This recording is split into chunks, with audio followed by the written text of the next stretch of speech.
शेतकरी बंधू नमस्कार. खरंच फवारणी स्टिकर घेणं हे कितपत आवश्यक आहे हे आपण आज या प्रयोगातून बघूया.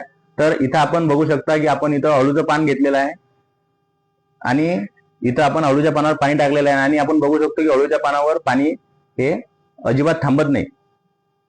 आता आपण बघूया इथं जर आपण पाहतो की इथं जर स्टिकरचा आपण प्रयोग केला तर हे कशा प्रकारे काम करतं. तर आपण याच्यामध्ये आता स्टिकर घेतलं तर बघा हे म्हणजे कशा प्रकारे स्प्रेड होते.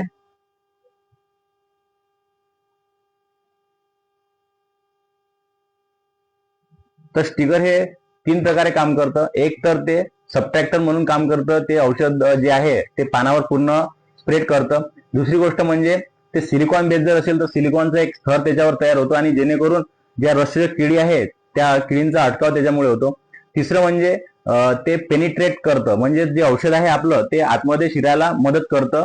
आणि चौथं म्हणजे जर पाणी आलं तर लगेच जर 15 ते 20 मिनिटात जरी पाणी आलं तर ते वाहून जात नाही. आपण याच्यावर बघू शकतो की आपण जर असं पाणी टाकलं तर ते स्टिकर असं ते औषध जे आहे आपलं ते वाहून जात नाही आणि चांगल्या प्रकारे आणखी ते स्प्रेड होतं. तर शेतकरी बंधूंनो नक्कीच तुम्ही स्टिकरचा वापर हे फवारणीत करा. इथं आपण केबीचं बॅलन्स स्टिकर घेतलेलं आहे जे की सिलिकॉन बेस आहे आणि ते 4 प्रकारे काम करतं. ते पेनिट्रेटर म्हणून काम करतं, नंतर स्प्रेडर म्हणून काम करतं, एक ऍक्टिव्हेटर म्हणून काम करतं आणि लास्ट म्हणजे पीएच बॅलेन्सर.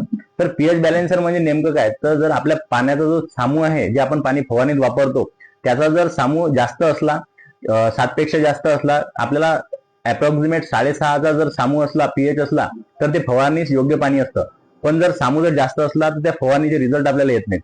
जेणेकरून जर आपण स्टिकर त्याच्यामध्ये वापरलं तर त्याचा पीएच ते कमी करायला मदत करतं आणि आपल्या फवारणीचे रिझल्ट हे उत्तमरित्या असतात. तर त्याच्यामुळे शक्यतोवर फवारणी करत असताना त्यामध्ये तुम्ही स्टिकरचा वापर नक्की करा. धन्यवाद.